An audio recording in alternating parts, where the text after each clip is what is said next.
السلام علیکم رحمۃ اللہ وبرکاتہ۔ کیسے ہو میرے دوستوں؟ میں ہوں آپ کا اپنا پیارا دوست اسرائیل خان، پھر سے حاضر ہوا ہوں ریئل ہسٹری RH چینل لے کر سلطان صلاح الدین ایوبی کی داستان۔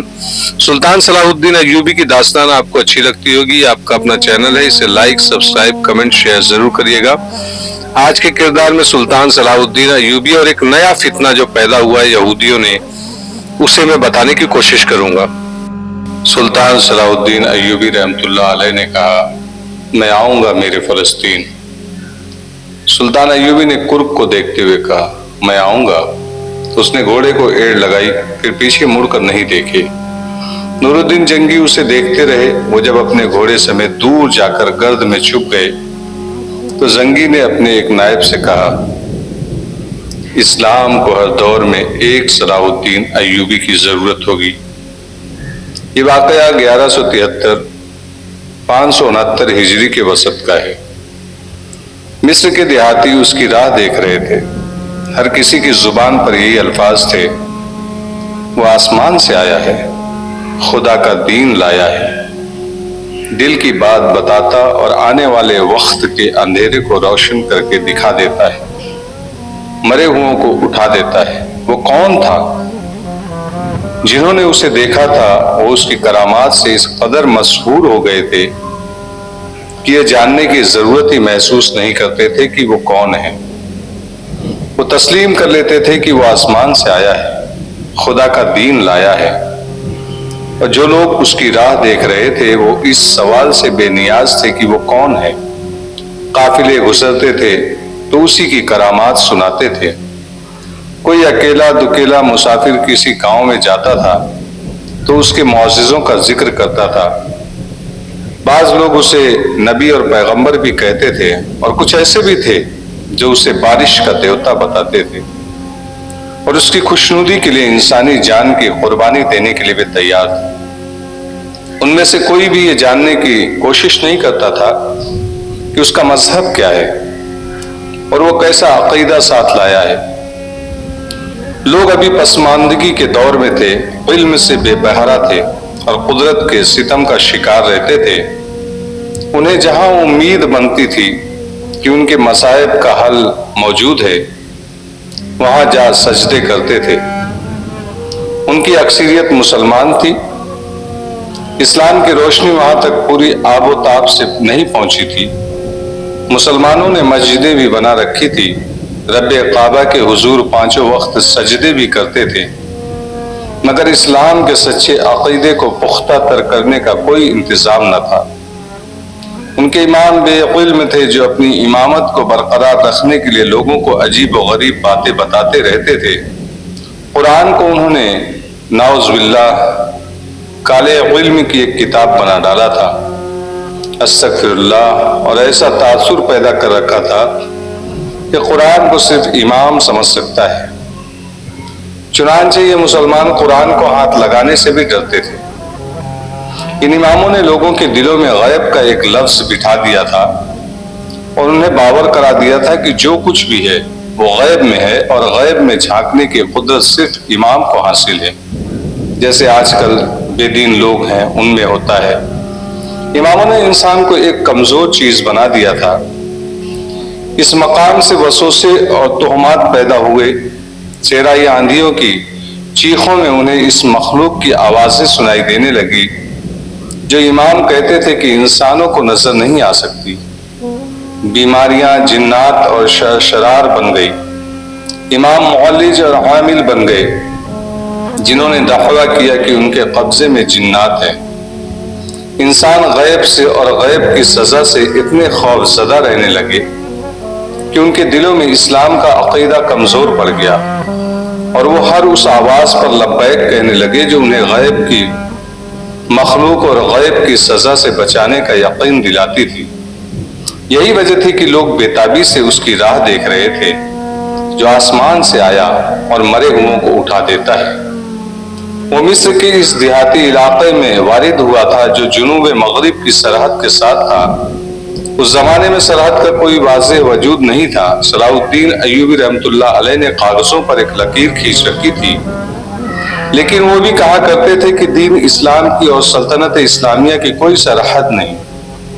دراصل سرحد عقیدوں کے درمیان تھی. جہاں تک اسلام کی گرفت تھی وہ اسلامی سلطنت تھی، اور جہاں سے غیر اسلامی نظریات شروع ہوتے تھے وہ علاقہ غیر کہلاتا تھا. مصر کے جس آخری گاؤں میں مسلمانوں کے غالب اکثریت تھی وہ عمارت مصر کا آخری اور سرحدی گاؤں سمجھا جاتا تھا. اسی بات صلیبی ملت اسلامیہ کی نفریات اور نظریات پر حملے کرتے تھے اور اسلامی عقیدوں کو کمزور کر کے وہاں اپنے عقائد کا غلبہ پیدا کرتے تھے. اس سے ثابت ہوتا ہے کہ اس وقت سرحدوں کی حیثیت جغرافیائی کم اور نظریاتی زیادہ تھی. اس دور کے واقعات سے یہ بھی ثابت ہوتا ہے کہ غیر مسلموں نے غلبہ اسلام کے ساتھ ہی مسلمانوں پر نظریاتی حملے شروع کر دیے تھے. وہ جانتے تھے کہ مسلمان جنگ کو جہاد کہتے ہیں اور قرآن سے مسلمانوں پر جہاد فرض کر دیا ہے. یہاں تک کہ حالات کے تقاضے کی پیش نظر جہاد کو نماز پر فوقیت حاصل ہے، اور یہ بھی کہ کسی غیر مسلم سلطنت میں مسلمان باشندوں پر ظلم و تشدد ہوتا ہے، ستم ہو رہا ہے، تو دوسری سلطنتوں کے مسلمانوں پر یہ اقدام فرض ہوتا ہے کہ مظلوم رعایا کو غیر مسلموں کے ظلم و ستم سے بچائیں، خواہ اس مقصد کے لیے جنگی کارروائی کرنی پڑے. انہی قرآنی احکام نے مسلمانوں میں عسکری جذبہ پیدا کیا تھا، جس کا اثر یہ تھا کہ مسلمان جس ملک پر فوج کشی کرتے یا جس میدان میں بھی لڑتے تھے ان کے ذہن میں جنگ کا مقصد واضح ہوتا تھا کہ ان پر مال غنیمت حلال قرار دیا گیا تھا، لیکن ان کے ہاں لوٹ مار جنگ کے مقاصد میں شامل نہیں ہوتی تھی. نہ ہی وہ مال غنیمت کے لالچ سے لڑتے تھے. اس کے برعکس صلیبیوں کی جنگ ملک گیری کی ہوتی تھی، ہوش کی آئینہ وار ہوتی، اور وہ لوٹ مار پر زیادہ توجہ دیتے تھے. جیسے کہ پہلے میں بتا چکا ہوں کہ مسلمانوں کے قافلوں کو لوٹنے کا کام بھی صلیبی فوج کے حوالے کر دیا گیا تھا. صلیبیوں کو اس کا یہ نقصان اٹھانا پڑتا تھا کہ ہر میدان میں ان کی جنگی طاقت مسلمانوں کی نسبت 5 سے 10 گنا ہوتی تھی، مگر وہ مٹھی بھر مسلمانوں سے شکست کھا جاتے تھے. شکست نہ کھائیں تو فتح بھی حاصل نہ کر سکتے تھے. وہ جان گئے تھے کہ قرآن کے احکام نے مسلمانوں میں جنگی جنون پیدا کر رکھا ہے. وہ اللہ کے نام پر لڑتے اور جانیں قربان کرتے ہیں. صلیبیوں کی جرنیلوں ہیں، جرنیلوں میں کچھ ایسے بھی تھے جو مسلمانوں پر مذہبی جنون کی گرفت کمزور کرنے کی ترکیبیں سوچتے اور ان پر عمل کرتے تھے. وہ جان گئے تھے کہ ایک مسلمان جو 10 غیر مسلموں کا مقابلہ کرتا ہے وہ کوئی فرشتہ اور جن بھوت نہیں ہوتا، بلکہ وہ اپنے اندر اللہ کی طاقت اور اپنے عقیدے کی قوت محسوس کرتا ہے جو اسے کسی لالچ سے اور اپنی جان سے بھی لیے بے نیاز کر دیتی ہے. چنانچہ صلاح الدین ایوبی سے بہت پہلے ہی یہودی اور صلیبی عالموں اور مفکروں نے مسلمانوں کی عسکری روح کو مردہ کرنے کے لیے ان کی کردار کوشش شروع کر دی تھی اور ان کے مذہبی عقائد میں پرکشش ملاوٹ کر کے ان کے ایمان کو کمزور کرنا شروع کر دیا تھا. صلاح الدین ایوبی اور نور الدین جنگی کی بدنصیبی یہ تھی جو جب صلیبیوں کے خلاف اٹھے تو اس وقت تک صلیبیوں کی نظریاتی یلغار بہت حد تک کامیاب ہو چکی تھی. اسلام کے دشمنوں نے اس یلغار کو 2 طرفہ استعمال کیا تھا. اوپر کے طبقے کو جس میں حکمران امرا اور وزراء وغیرہ تھے دولت، عورت اور شراب کا ولدادہ بنا دیا تھا، اور نیچے یعنی پسماندہ لوگوں میں توہم پرستی اور مذہب کے خلاف وسوسے پیدا کر دیے تھے. جس طرح زنگی اور ایوبی نے فن حرب و ضرب میں نئے تجربے کیے اور نئی چالیں واضح کی، اس طرح صلیبیوں نے درپردہ کردار کشی کے میدان میں اپنے طریقے دریافت کیے. 3-4 یورپی مورخین نے یہاں تک لکھا ہے کہ ایک وقت ایسا بھی آیا کہ بعض صلیبی حکمرانوں نے میدان جنگ کو اہمیت دینی ہی چھوڑ دی تھی. وہ اس نظریے کے قائل ہو گئے تھے کہ جنگ اس طریقے سے لڑو کہ مسلمانوں کی جنگی طاقت زائل ہوتی رہے.